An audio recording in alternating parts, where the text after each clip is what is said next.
ಸ್ವಯಂ ನಿವೃತ್ತಿ ಕೋರಿ ಧಾರವಾಡ ಎಎಸ್ಪಿ ಪತ್ರ ಬರೆದಿದ್ದಾರೆ. ಸರ್ಕಾರಕ್ಕೆ ಎಎಸ್ಪಿ ನಾರಾಯಣ್ ಭರಮನಿ ಅವರಿಂದ 2 ಪುಟಗಳ ಪತ್ರ. ಹೊಡೆಯೋ ರೀತಿ ಭರಮನಿ ಮೇಲೆ ಕೈ ಎತ್ತಿದ್ರು ಸಿದ್ದರಾಮಯ್ಯ. ಏಪ್ರಿಲ್ 29ರಂದು ಬೆಳಗಾವಿ ಕಾರ್ಯಕ್ರಮದಲ್ಲಿ ಘಟನೆ ನಡೆದಿತ್ತು.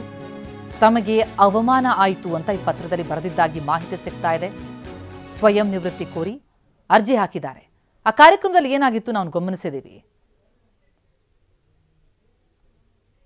ಸಿದ್ದರಾಮಯ್ಯ ಅವರು ಕೈ ಎತ್ತೋ ರೀತಿಯಲ್ಲಿ ಮಾತನಾಡಿದ್ರು. ಆ ಸಂದರ್ಭದಲ್ಲಿ ಅವರಿಗೆ ಅವಮಾನ ಆಗಿತ್ತು ಅನ್ನುವಂತಹ ನಿಟ್ಟಿನಲ್ಲಿ ಹೊಡೆಯೋ ರೀತಿ ಭರಮನಿ ಮೇಲೆ ಸಿದ್ದರಾಮಯ್ಯ ಅವರು ಕೈ ಎತ್ತಿದ್ರು. ವೇದಿಕೆ ಮೇಲೆ ಕರೆದು ಭರಮನಿ ಮೇಲೆ ಕೈ ಎತ್ತಿದ್ರು. ಇದೇ ಕಾರಣಕ್ಕೆ ನಾರಾಯಣ್ ಭರಮನಿ ಸ್ವಯಂ ನಿವೃತ್ತಿ ಕೊಡುವಂತಹ ಸಾಧ್ಯತೆ ಇದೆ. ಅದಕ್ಕಾಗಿಯೇ ಪತ್ರ ಬರೆದಿದ್ದಾರೆ ಅನ್ನುವಂಥ ಮಾಹಿತಿ. ಯಾವಾಗ ಸ್ವಯಂ ನಿವೃತ್ತಿ ಕೋರಿ ಅರ್ಜಿ ಸಲ್ಲಿಸಿದ್ರು ಎಎಸ್ಪಿ ನಾರಾಯಣ್, ಆಗ ಅವರಿಗೆ ಬುಲಾವ್ ಹೋಗಿದೆ ಅನ್ನೋ ಮಾಹಿತಿ.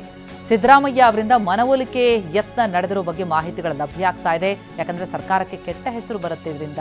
ಈ ಹಿನ್ನೆಲೆಯಲ್ಲಿ ಎಎಸ್ಪಿಯ ಮನವೊಲಿಕೆಗೆ ಯತ್ನ ನಡೆದಿದ್ಯಾ? ಈಗಾಗಲೇ ಸಿದ್ದರಾಮಯ್ಯ ಅವರನ್ನ ಭೇಟಿಯಾಗಿದ್ದಾರೆ ಎಎಸ್ಪಿ ನಾರಾಯಣ್.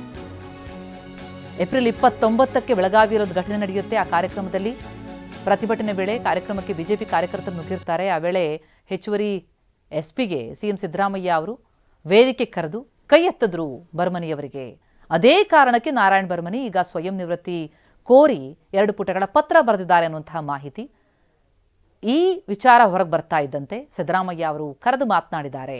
ಸ್ವಯಂ ನಿವೃತ್ತಿ ಕೋರಿ ಅರ್ಜಿ ಸಲ್ಲಿಸ್ತಾ ಇದ್ದಂತೆ ಭರಮನಿಗೆ ಬುಲಾವ್ ಹೋಗಿದೆ, ಸಿಎಂರಿಂದ ಮನವೊಲಿಕೆಯ ಯತ್ನ ನಡೆದಿದೆ ಅನ್ನುವಂತಹ ಮಾಹಿತಿಗಳು ಲಭ್ಯ ಆಗ್ತಾ ಇದೆ. ಜೊತೆಗೆ ಈಗಾಗಲೇ ಭೇಟಿ ಕೂಡ ಆಗಿದ್ದಾರೆ ಮುಖ್ಯಮಂತ್ರಿಗಳನ್ನ ಹೆಚ್ಚುವರಿ ಎಸ್ಪಿ ನಾರಾಯಣ್ ಅನ್ನುವಂಥದ್ದು ಮಾಹಿತಿ.